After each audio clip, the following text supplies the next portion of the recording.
But what I'll do is I'll give you a sort of exercise. We'll do a warm-up, and then we'll do something which doesn't need a prop, and then we'll do something with a band or a weight, and then we've got a little bit of everything. So whichever position you're in, sitting or standing, we're just going to get the body a little bit warmer. So just start circling your arms out, and you can do prayer circles or just circles out, and they can be low, high, just moving your arms. And breathing just like we normally breathe. And there's no magic with warm-ups, you're really just preparing your body for the sorts of things that you're doing for later. So let's move our pelvis a little, we'll go into little pelvic tilts.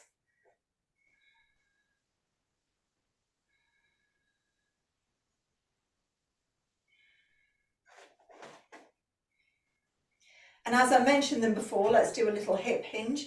So this is just sending your bottom back like you're shutting a drawer. And if you're sitting, you're just hinging with the straight back forwards. And I do recommend practicing this in the kitchen with the drawer. You know, like there's normally the cutlery drawer that is at bum height, because that's where we reach and use it the most. Open the drawer and give it a little biff with your bottom.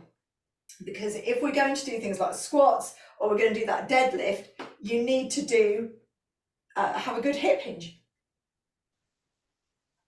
Oh, look perfect, very Mr. Beanish, lovely. And then we're going to go for a small side bend each way. So we talked about controlling the range of movement, particularly if you have got osteoporosis or osteopenia. So it doesn't mean you can't do it, it just means you don't go, oh, I'm going to go as far as I possibly can, and then I can't get up again. So it's just keeping the range of motion sort of within a reasonable range of motion for you. And then the nice swishy moving your body. So that means your feet come off the floor, your hips move. You can fling your arms onto yourself.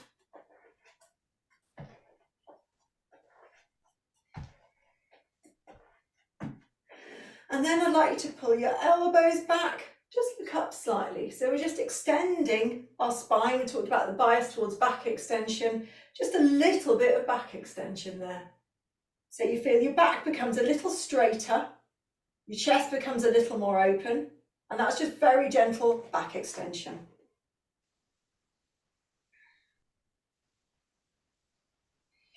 Now just pause for a moment and give everything a little wiggle.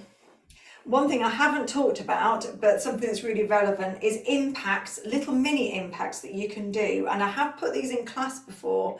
So ones that you really are thinking about your most at risk fracture sites. So you've got wrist and you've got femur, top of the thigh bone, hip area and spine. So, or Kate's just doing one now.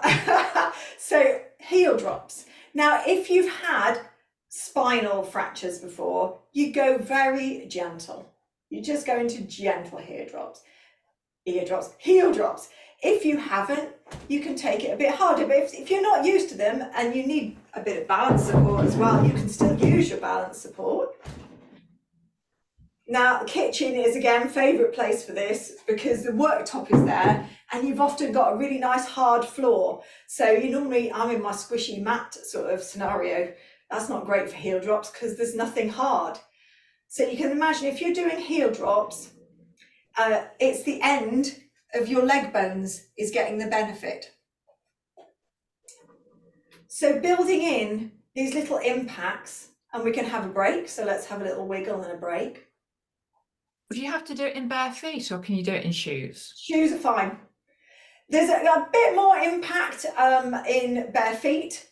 But realistically, most of us are going to be and I've asked you to be in shoes today. For this reason, most of us are going to be in shoes just generally around the house. You might have your slippers or your trainers or whatever you wear. And doing these in lots of places outside. I do them in all sorts of places. If I'm queuing, I can't stand still.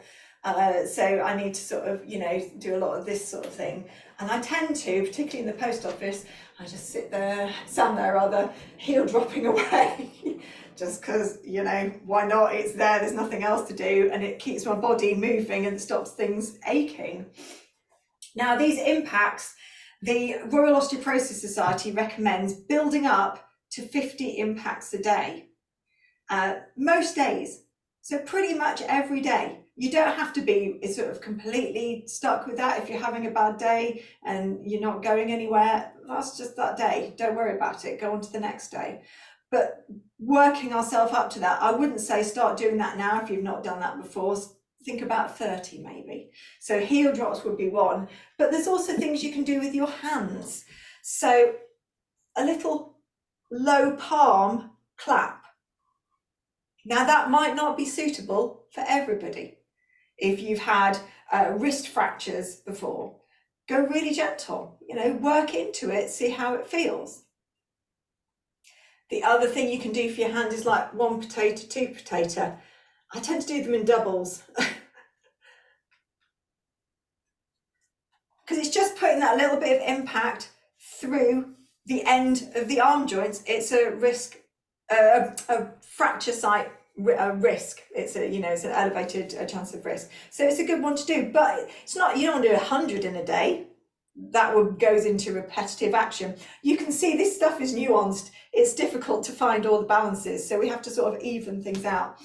Let's go into using a little bit of a weight. So if we go into doing a bicep curl, you can either do a bicep curl with weights, or you could have a band that you stand on, and you could be sitting as well, could be under your feet, but if you're standing, you get just the advantage of standing and putting the weight through your leg bones if you're able to. So you can have the band like this, and I can already see a loop band there as well, because these are really nice for holding, and you can get your hands under that way as well if your hands struggle to hold, because you want to be able to pull towards you. So you've got to think what's right for you in this one. So if we're doing a bicep curl, do one side and then the other side first. I'm going to have all these things, different things here. So I've got weights here as well. So we're going to aim to do 8. Now, if you're having a really bad day already today, don't do 8, maybe do 6. But I'm going to do 8 as the sort of average here today. So you'd lift up, your knuckles are coming towards your shoulder, and then you take it down. And then the other side. Now, if that feels super easy, it may be that the weights that you've got today are a bit light. If it feels like I can't do more than 2, it's too heavy. And then there's all that nuance in between. So I'm counting for me, this is like 3 each side, now I'm on 4. And as you get towards 8, it should be feeling harder.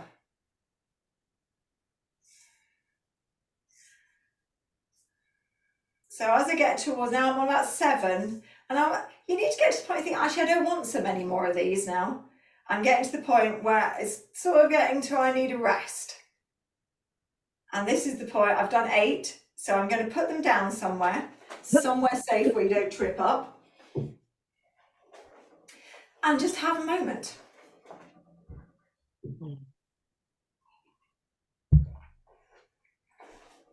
Now, if you've now done so much that you feel that you can't do any more, that was too much. If it feels like you've not done anything, it probably was not enough, but you're not really going to know until tomorrow, I would say, or later today. So with this whole program going forwards, I would err on the side of caution until you've got to know the exercise and a weight. And if you can feel the next day and the day after, actually it was okay. It's okay. Now I can nudge it up, but don't suddenly pick up the heaviest ones or get the very strongest band. Let's get our weight or bands again. This time I'm going to ask you to do it slightly differently. So a bit more energetic on the bringing towards you, and then a slower on the release. So it's more slow and controlled. And you can do it with a breath. So you take a breath in And as you breathe out, pulling it towards you a bit faster, and then a slow release. And a slow release. Slow release. Slow release, that's 2. Slow release. Slow release. Slow release. This is we're halfway through. Now, if it's already getting to you, you can stop. I'd rather you did, but if you can carry on for 2 more or 4 more, whatever you're doing.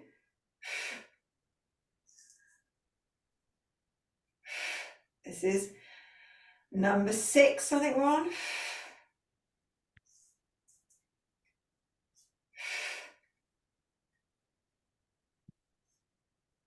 Now, I should be feeling really pretty hard now because we're on the 2nd set.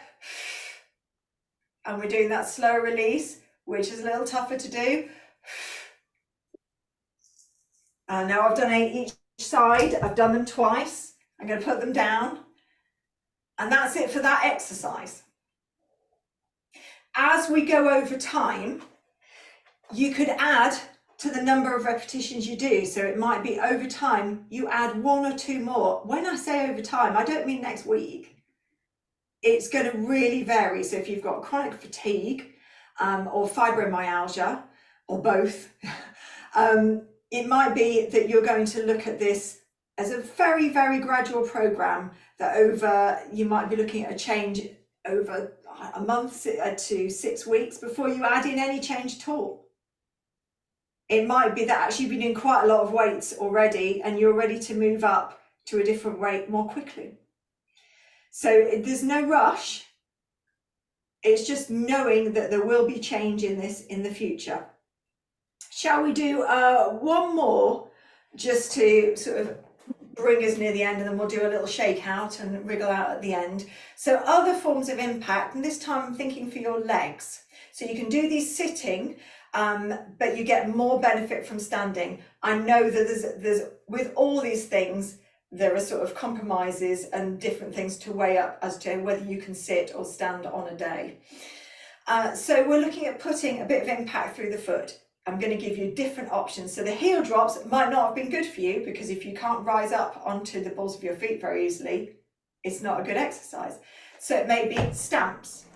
Now, if you've had fracture through this part of your body before, you might just be going for nothing too stampy, you know, like I'm upstairs, downstairs isn't quaking just yet. If you've already done quite a lot of stamps, you might be doing it like you're trying to really stamp through and there's a bit more vigor to it. We're going from a low impact into a bit more of a moderate impact. If this is something you're quite familiar with and you're okay to do a small jump, and I mean like that, I don't mean like way up here, it may be you're going to put that in. Now, you may be thinking, Kerry, I do not want to do any jumping. My pelvic floor is not happy with that. You don't have to do any jumping. You could stamp your feet instead. There's lots and lots of different ways. If you're doing stamps, and then we're talking, say, doing 10, that means 10 for each foot. That's 1 stamp. That's 2 stamps. If you're jumping, the benefit from jumping, that's doing both legs in one go. So, but yeah, it varies according to the day. So I'm not going to take you through any more because you're all going to be very different. I just wanted to give you that option.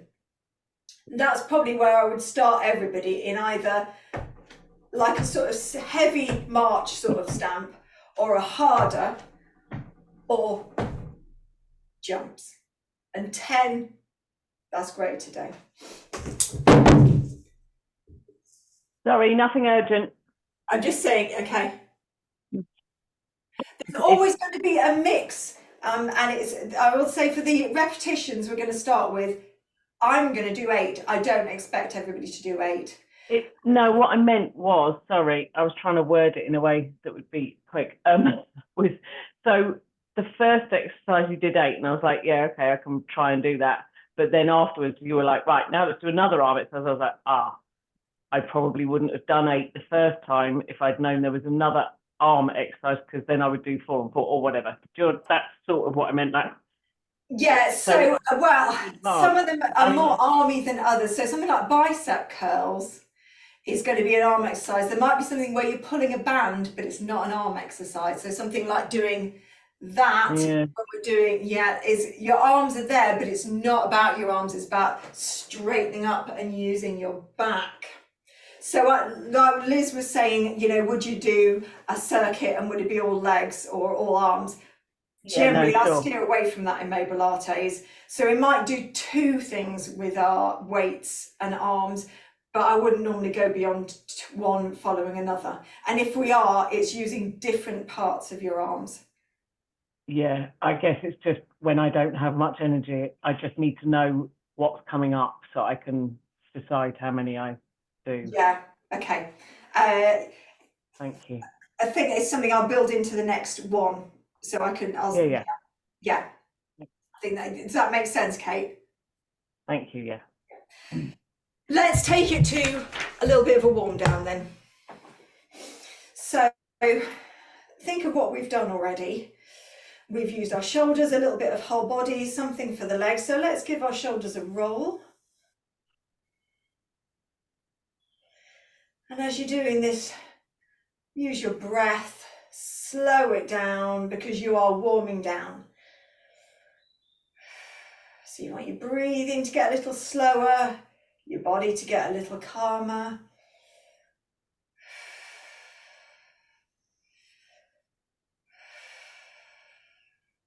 And then we're going to take our hands towards our shoulders. Just gently squeeze back and release. So it's a bit like we did earlier on when we were pulling our elbows back, but this is a bit softer. So you get a little bit of extension. You might feel your chest going up. You might feel your head looking up slightly and your head going back slightly, or it might still stay looking forward. You just get a little bit of extension into the back. And you again, breathing through each of these.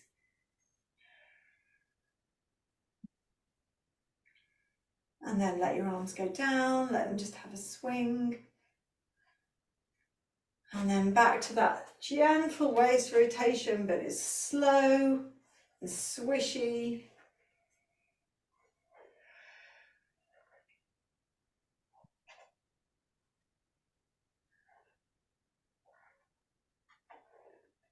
Coming back to the center, and just a little bit for the hands. Open the fingers, close the fingers, gentle fists. Open and close. Let the arms hang. That's it.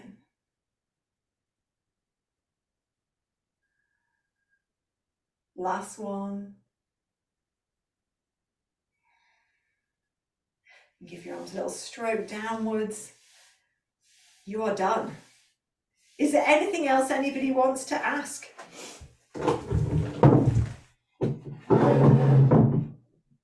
Give me a wave. Anybody want to ask anything before we finish? Just a little bit on technique for the jumps. Are you doing it with a soft knee so that your knee's absorbing some of it, or are you going with a straight knee down? Well, yeah, you don't want your knee to absorb. It really is trying to get it into the ends of the bones more. So there doesn't need, you're not thinking about sort of this. Oh, no. Just off the floor. Yeah. It can be even less. And it may be that you need to, I wouldn't do too many, Liz. Yeah. Because you need to assess what this is going to be like tomorrow. You all need to assess just from this little snippet today what it's going to feel like tomorrow. And it may be when we do these sessions that you're going to do a bit of the session in class, that you're going to be breaking it up. So, if you're going through flare-ups of any setbacks of any kind, you might just be taking parts of this and then just sitting back and watching some. So you don't have to be going through the whole of it the whole time with everybody else and every repetition. And you're probably all going to end up with, by the time we get to the third week, which is in February, you might someone might do 12 repetitions, someone else might still be on 6, and that's fine. That's okay. I'm going to sort of pick an average in between, but I'm not expecting everybody to follow exactly with me each time. Is there anything else anybody wants to ask? Yeah. Suzanne? Oh, I've got Suzanne and Susie. Suzanne first. Okay, my love. I've done most of that because it's 3 weeks today since I had my plaster off on my wrist, and I'm trying to keep the splint off as much as possible, more and more, so that I'm getting more movement. Yeah. I have to say, through that session that we had, I've actually left it off. I mean, is it okay to have bearing weight on that, or should I have the splint on to, you know, when it comes to pulling up straps and things? It depends what have you been told from your consultant? Yeah, well, I mean, they've just sort of said keep moving, whatever you do, because if you don't keep it moving, it's worse than not doing it, you know, because it will just seize up. So, and he'll say, you know, you'll get the feeling of a sort of a burning sort of thing. It'll tell you to stop, sort of thing. Yeah. There's always a sort of a limit, if you like. But you think by doing this without the splint will help the strength of my wrist? It should do, shouldn't it? It will help the strength of your wrist. I think I would be inclined to say I'll be using the splint for the moment. Yeah. And then a bit like we're saying, vary the weights. I would try taking your splint off a bit and then putting it back on. Yes. And then taking it off. So it's a good bit going to be off and on and off and on. Yeah. To get the sense of it, because you'll move to a time when you're not using it at all. Yes. Yes. But you don't want. It's not going to be a sudden off or on. No.